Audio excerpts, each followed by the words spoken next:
Doctor مشتاق صدر صاحب تعارفی کلمات پیش کر رہے تھے. بڑا اچھا انہوں نے ایک کانسیپٹ دیا کہ اگر کوئی شخص آپ کو پسند ہے, کوئی رائٹر پسند ہے, آپ کا دوست پسند ہے, تو اس پر کچھ لکھیے, کچھ کام کیجیے.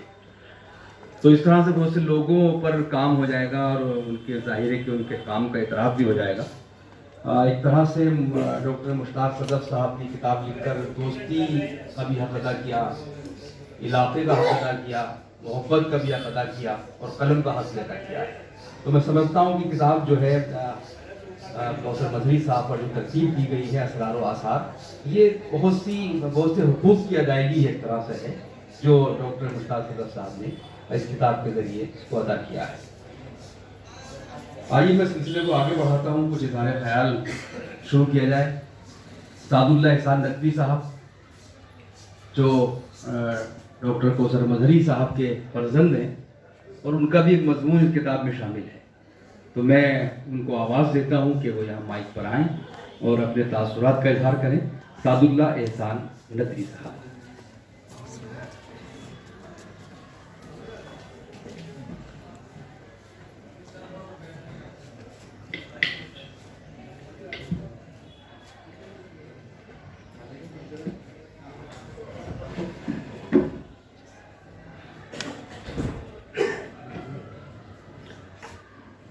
السلام علیکم ورحمۃ اللہ وبرکاتہ. تو نے یہ کیا غضب کیا, مجھ کو بھی فاش کر دیا. تو نے یہ کیا غضب کیا, مجھ کو بھی فاش کر دیا. میں ہی تو ایک راز تھا سینہ کائنات میں.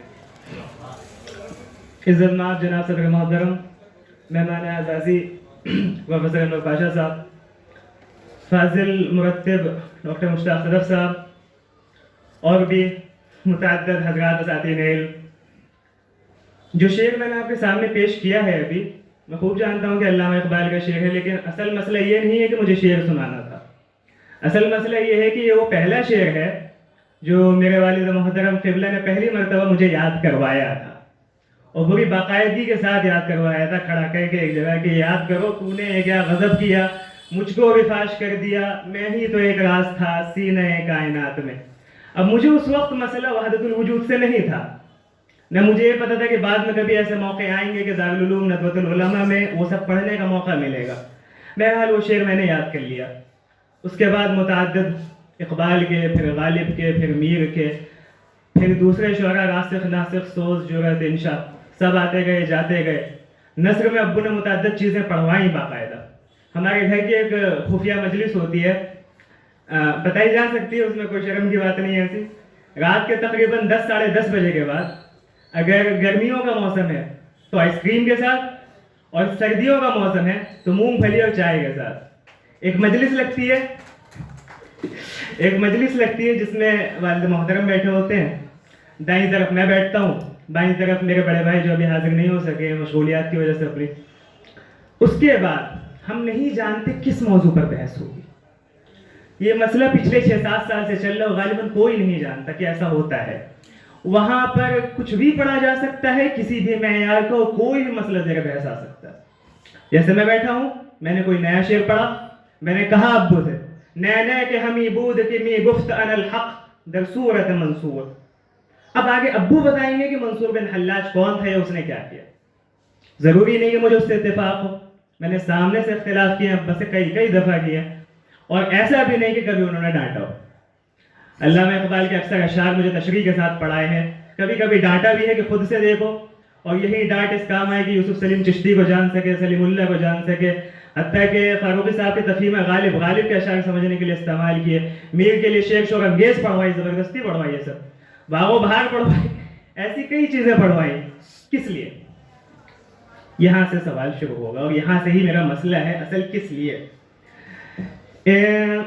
ہمارے یہاں جس چیز کا مجھے بہت سخت شکوہ ہے, اکثر اساتذہ سے, اکثر پروفیسر حضرات سے, بڑے تمام جو ہمارے ارباب علم فن ان سے, کہ اپنی علمی وراثت جو انہیں حاصل ہوئی ہے یا جو محنت انہوں نے کی ان چیزوں کو, ان علوم فنون کی پر مکمل دسترس حاصل کرنے کے لیے, آگے جس طرح خلوص دل کے ساتھ کسی ایک یا دو اشخاص کو تیار کرنا چاہیے تھا جو ان کی مکمل وراثت سنبھال لیتے, ایسے نہیں پائے جاتے. مجھے یاد ہے ارمغان جامعہ کا جو مجلہ نکل رہا تھا سالانہ، تو ابو بالکل سرگرداں تھے، کہیں سے موقع ملے ان کے اوپر لکھا جائے، ان کے اوپر لکھا جائے. پروفیسر بدر الدین الحافظ صاحب تو مرحوم ہو گئے، ان کے جانا بھی نصیب ہوا تھا ساتھ میں مجھے.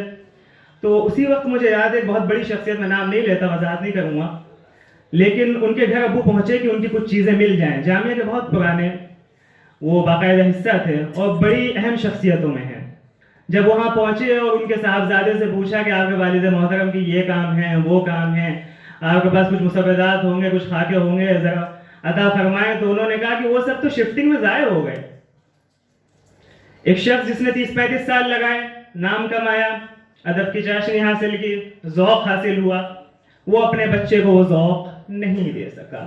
نتیجتاً شفٹنگ وہ سب کھا گئی، ایک شفٹنگ سب کچھ کھا گئی، 30-35 سال کی محنت. پھر آخری درجے کی افسوس کی بات ہے.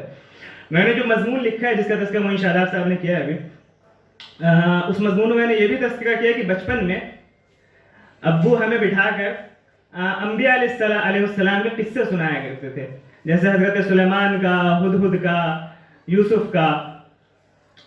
بعد میں اب جبکہ میں دارالعلوم ندوۃ العلماء کے آخری سال میں ہوں اختصاص کے فن تفسیر میں، وہ ساری چیزیں باقاعدہ بڑی کتابوں سے پڑھنے کا موقع مل چکا ہے. الاتقان فی علوم القرآن، النکت فی اعجاز القرآن، دلائل الاعجاز، اسرار البلاغہ، ابن رشید کی عمدہ، وغیرہ وغیرہ. آج بھی وہ تشریحات جو ابو نے بہت سادگی سے کی تھی، جس قدر از پر وہ میرے ذہن و دماغ میں دوسری کوئی تشریح نہیں آ سکتی.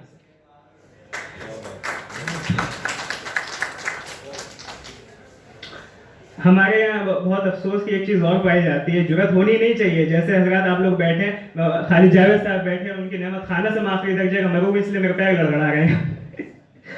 لیکن پھر بھی پیش کرتا ہوں کہ مشتاق انکل نے بھی ایک بات کہی تھی کہ کوثر بھائی آپ شاعری ہی کرتے تو بہتر تھا.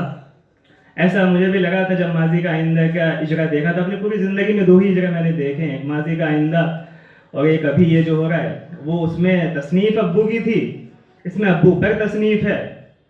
دوسرا ایک افسوس یہ بھی ہوتا ہے کہ اس وقت اس اجرا میں جو لوگ حضرات ہمارے درمیان موجود تھے آج نہیں ہیں. وہ جیسے مابعد جدیدیت کے جو تذکرہ ہے، اس کا بابا ہے خالص گوپی چند نارنگ، اس کا مذاق بالکل نہیں ہو سکتا. اس کے علاوہ راشد انور راشد صاحب تھے، پروفیسر مولا بخش صاحب تھے، ڈاکٹر عبید الرحمان صاحب تھے. الغرض اٹھ گئی ہیں سامنے سے کیسی کیسی صورتیں، روئیے کس کے لیے، کس کس کا ماتم کیجیے. اللہ تعالیٰ تمام مرحومین کی مغفرت فرمائے. سب رحلت کر گئے. خیر یہ چند باتیں تھیں، چونکہ مجھے پہلے سے کوئی نہ ایما تھا ابو کا نہ حکم تھا. حکم ہوا بھی ہے تو تقریباً 10-11 بجے کے بعد، کیونکہ صبح میری واپسی ہوئی ہے لکھنؤ سے. تو ابو نے کہا کہ کچھ اظہار خیال کرنا ہے. اب میں سمجھ نہیں پایا استفہام تھا یا حکم تھا. اب میرے لیے تو حکم ہی ہے. تو الامر فوق الادب کے تحت میں یہاں پہ حاضر ہوا. اخیر میں دل کی اتھا گہرائیوں سے پھر سے مبارکباد پیش کرتا ہوں قبلہ محترم کی شان میں، اور بہت شکریہ ادا کرتا ہوں پروفیسر مشتاق صدف صاحب کا. آپ نے جو کام کیا 10 سال بعد مجھے کرنا تھا یہ کام، تو ایک کام تو ہلکا ہوا. بقیہ چیزیں جو بچتی ہیں وہ انشاءاللہ میں کروں گا. آپ حضرات سے دعاؤں کی درخواست ہے. بس انہی چند باتوں کے ساتھ اپنی بات ختم کرتا ہوں. آخر دعوانا